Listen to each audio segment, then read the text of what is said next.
Hello everyone. Lesson 2 संविधान का निर्माण। इसके अंतर्गत हम 2 टॉपिक कवर करेंगे, संविधान सभा की मांग और संविधान सभा का गठन। चलिए देखते हैं। भारत में संविधान सभा के गठन का विचार वर्ष 1934 में पहली बार एम.एन. रॉय ने रखा। रॉय जो थे भारत में वामपंथी आंदोलन के प्रखर नेता थे। 1935 में भारतीय राष्ट्रीय कांग्रेस ने पहली बार भारत के संविधान के निर्माण के लिए आधिकारिक रूप से संविधान सभा के गठन की मांग की।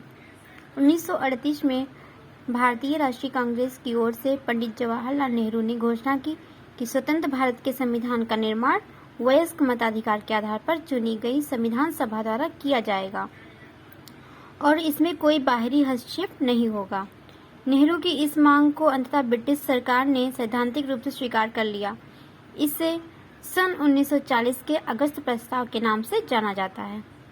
सन 1942 में ब्रिटिश सरकार के कैबिनेट मंत्री सर स्टैफोर्ड क्रिप्स, ब्रिटिश मंत्रिमंडल के एक सदस्य, एक स्वतंत्र संविधान के निर्माण के लिए ब्रिटिश सरकार के प्रारूप प्रस्ताव के साथ भारत आए। इस संविधान को द्वितीय विश्व युद्ध के बाद अपनाया गया था। क्रिप्स प्रस्ताव को मुस्लिम लीग ने अस्वीकार कर दिया। मुस्लिम लीग की मांग थी कि भारत को 2 स्वायत्त हिस्सों में बांट दिया जाए, जिनकी अपनी अपनी संविधान सभाएं हों। अंततः भारत में एक कैबिनेट मिशन को भेजा गया।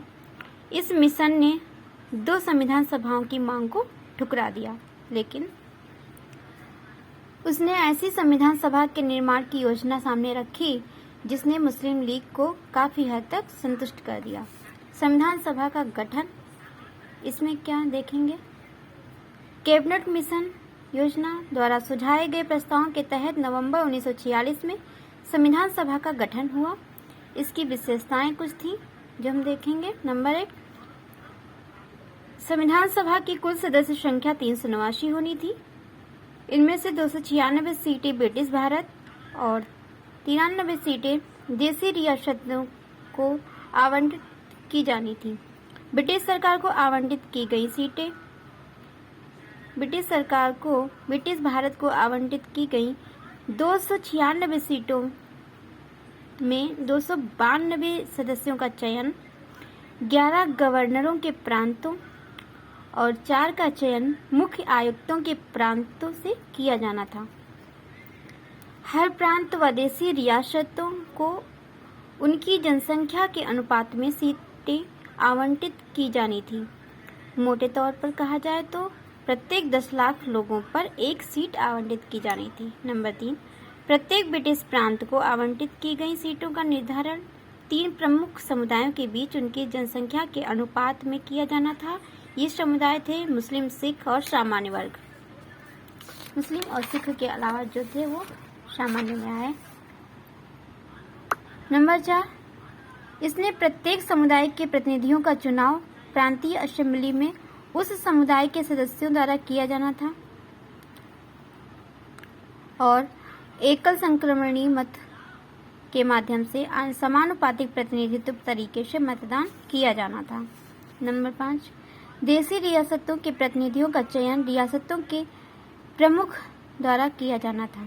अतः यह स्पष्ट था कि संविधान सभा आंशिक रूप से चुनी हुई और आंशिक रूप से नामांकित निकाय थी।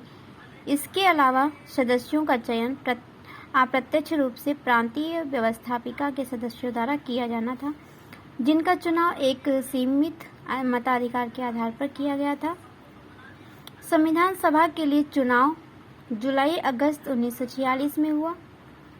इस चुनाव में भारतीय राष्ट्रीय कांग्रेस को 208, मुस्लिम लीग को 73 तथा छोटे समूह व स्वतंत्र सदस्यों को 15 सीटें मिली।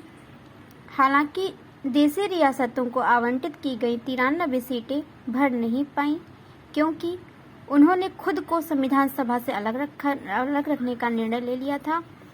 यद्यपि संविधान सभा का चुनाव भारत के वयस्क मतदाताओं द्वारा प्रत्यक्ष रूप से नहीं हुआ, तथापि इसमें प्रत्येक समुदाय हिंदू, मुस्लिम, सिख, पारसी, आंग्ल, भारतीय, भारतीय ईसाई, अनुसूचित जनजाति, अनुसूचित जाति के प्रतिनिधियों को जगह मिली।